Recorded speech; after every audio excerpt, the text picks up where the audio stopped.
ಇಲ್ಲಿ ನೋಡಿ, ಇವತ್ತು ಲಿಂಗನಮಕ್ಕಿ ಜಲಾಶಯದ ಬಗ್ಗೆ ತಿಳ್ಕೊಳ್ಳೋಣ. ಲಿಂಗನಮಕ್ಕಿ ಡ್ಯಾಮ್ ಇದೆಯಲ್ಲ ಅದ್ರ ಬಗ್ಗೆ. ಈ ಲಿಂಗನಮಕ್ಕಿ ಅಣೆಕಟ್ಟು ಇದೆಯಲ್ಲ, ಇದು ಎಲ್ಲಿರೋದು ಅಂದರೆ ಕರ್ನಾಟಕದ ಶಿವಮೊಗ್ಗ ಜಿಲ್ಲೆ ಇದೆಯಲ್ಲ, ಶಿವಮೊಗ್ಗ ಜಿಲ್ಲೆಯ ಸಾಗರ ತಾಲೂಕಿನಲ್ಲಿರುವ ಪ್ರಮುಖ ಅಣೆಕಟ್ಟುಗಳಲ್ಲಿ ಒಂದು. ಇದು ಶರಾವತಿ ನದಿಗೆ ಅಡ್ಡಲಾಗಿ ನಿರ್ಮಿಸಲಾಗಿದ್ದು, ಕರ್ನಾಟಕದ ಜಲವಿದ್ಯುತ್ ಉತ್ಪಾದನಾ ವ್ಯವಸ್ಥೆಯಲ್ಲಿ ಅತ್ಯಂತ ಮಹತ್ವದ ಪಾತ್ರವನ್ನು ಹೊಂದಿದೆ ಅಂತೆ. ಈ ಲಿಂಗನಮಕ್ಕಿ ಅಣೆಕಟ್ಟು ಎಲ್ಲಿದೆ ಅಂತ ಅಂದರೆ, ಆವಾಗಲೇ ಸಾಗರ ಅಂತ ಹೇಳಿದ್ನಲ್ಲ, ಇದು ಶರಾವತಿ ನದಿಗೆ ಅಡ್ಡಲಾಗಿ ಕಟ್ಟಿರುವಂತಹ ಒಂದು ಜಲಾಶಯ. ಇದೆಲ್ಲಿದೆ ಅಂತಂದರೆ, ಜೋಗ ಜಲಪಾತ ಇದೆಯಲ್ಲ, ಜೋಗ್ ಫಾಲ್ ಇದೆಯಲ್ಲ, ಆ ವಾಟರ್ ಫಾಲ್ ಹತ್ರನೇ ಇರೋದು ಇದು. ಹಾಗೂ ಈ ಜಲಾಶಯದ್ದು ಪೂರ್ಣ ಮಟ್ಟ ಎಷ್ಟಿದೆ ಅಂತಂದರೆ 1819 ಅಡಿ ಇದೆ. ಹಾಗೂ ಇದರದ್ದು ಉದ್ದ ಎಷ್ಟಿದೆ ಅಂದರೆ 2.75 ಕಿಲೋಮೀಟರ್ ಉದ್ದ ಇದೆ. ಇದರ ಎತ್ತರ 61.26 ಮೀಟರ್ ಎತ್ತರ ಇದೆ. ಇದು ಎಷ್ಟು TMC ನೀರನ್ನ ಶೇಖರಣೆ ಮಾಡುತ್ತೆ ಅಂದರೆ, ಸ್ಟೋರೇಜ್ ಕೆಪಾಸಿಟಿ ಎಷ್ಟು ಅಂದರೆ 156.62 TMC. ಹಾಗೂ ಜಲನಯನ ಪ್ರದೇಶ, ಇದರದ್ದು ಪ್ರದೇಶ ಎಷ್ಟಿದೆ ಅಂದರೆ 1992 ಚದರ ಕಿಲೋಮೀಟರ್ ಅಷ್ಟಿದೆ ಇದರದ್ದು ಜಲನಯನ ಪ್ರದೇಶ.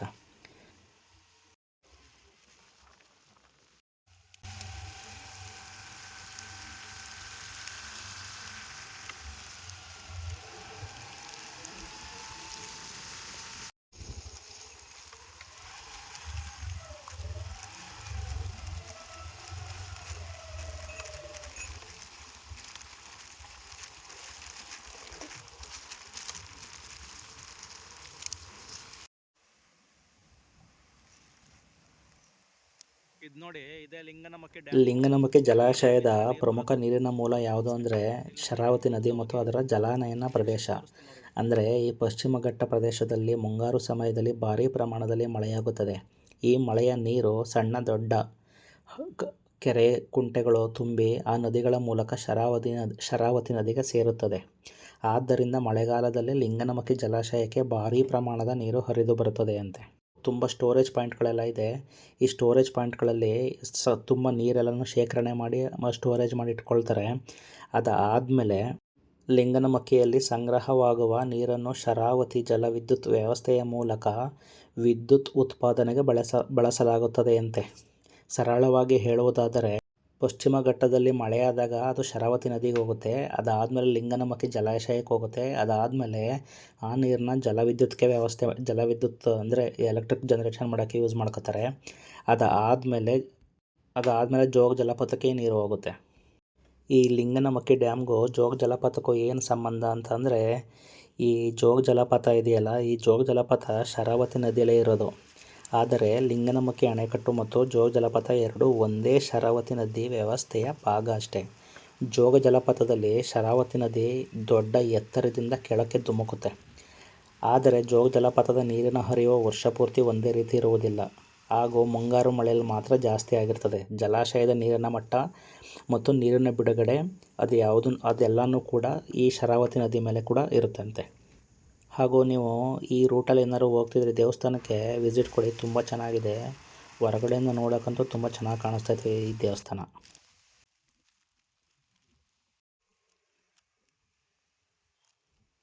ನೀವು ಈ ಲಿಂಗನಮಕ್ಕಿ ಡ್ಯಾಮ್ಗೆ ಹೋಗ್ಬೇಕಾದ್ರೆ ಫಾರೆಸ್ಟ್ ಏರಿಯಾಗಳೆಲ್ಲ ಸಿಗುತ್ತೆ.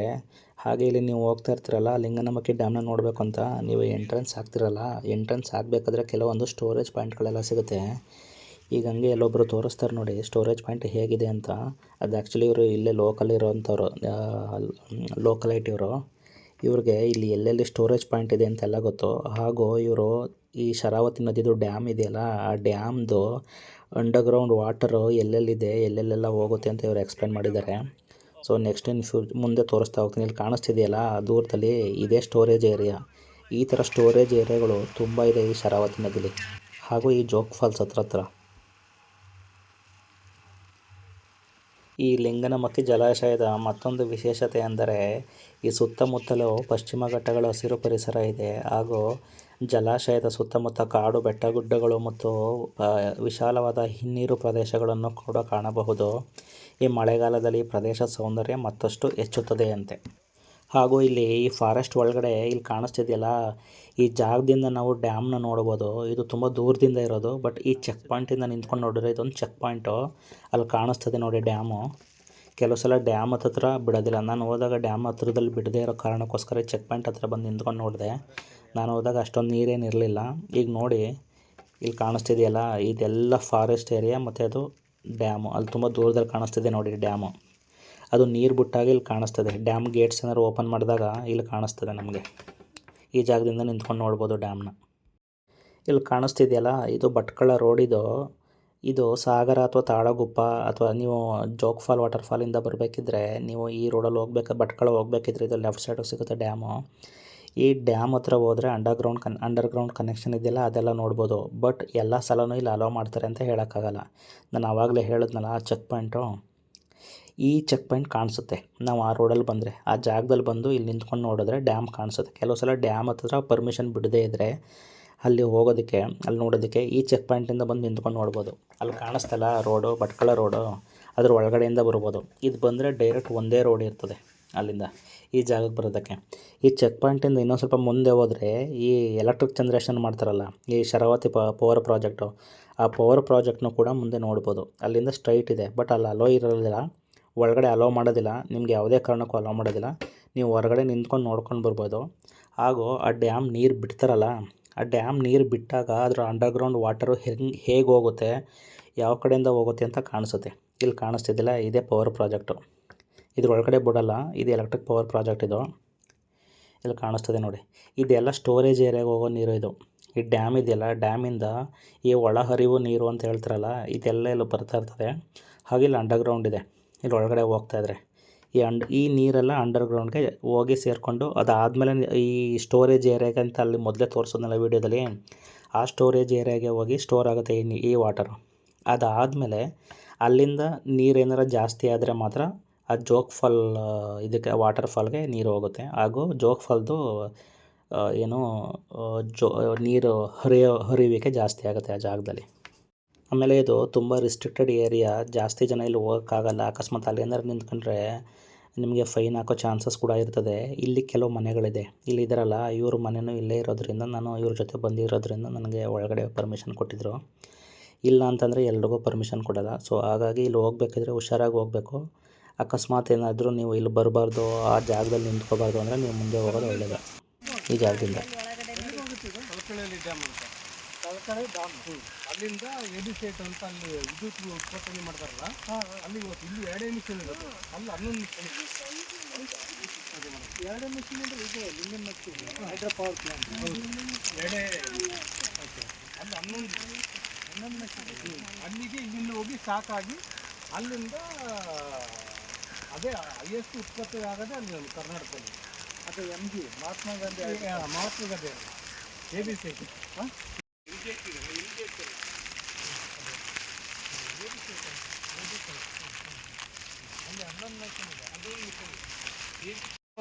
ಇಲ್ಲಿ ಅದು ವರಾಯಿ ಅಂತ, ಅದೇನಾ? ವರಾಯಿ ಅಲ್ಲ, ಇದು ಬೇರೆ. ನಮ್ಮ Sharavathi project, Sharavathi hydro plant. Sharavathi ಇದು 3 ಕಿಲೋಮೀಟರ್ ಒಳಗಡೆ ಗಂಡುಗಡೆ ಇಲ್ಲಿಂದ ಹೋಗಿದ್ದು ಅಲ್ಲಿ ಹೋಗಿ ಓಪನ್ ಆಗುತ್ತೆ. ಇದು ಅಂದರೆ ನೀರು ಮಾತ್ರನಾ? ಇಲ್ಲ ಇಲ್ಲ ನೀರಿಗೆ ಹೋಗಿ ಇದು ಇಲ್ಲಿಂದನೇ ನೀರು ಅಲ್ಲಿಂದ ಇದು ಈಗ ನೀರಿಲ್ಲ ಅನ್ನೋಷ್ಟು ಲೋಡ್ ಕಮ್ಮಿ ಇದೆ, ಎಲ್ಲ ಫುಲ್ಲು ಲೋಡ್ ಇರ್ತಿತ್ತು ಇಲ್ಲಿ ಲೋಡ್. ಇಲ್ಲಿಂದ ಹೋಗಿದ್ದು 3 ಕಿಲೋಮೀಟ್ರ್. ಅಲ್ಲಿ ಹೋಗಿಂದ ಅಲ್ಲಿಂದ ಒಂದು ಡ್ಯಾಮ್ ಇದೆ, ಚೆಕ್ ಡ್ಯಾಮ್, ಕಲ್ಕಳ್ಳಿ ಡ್ಯಾಮ್ ಅಂತ. ಆ ಡ್ಯಾಮಿಂದ ಅಲ್ಲಿಗೆ ಹೋಗುತ್ತೆ.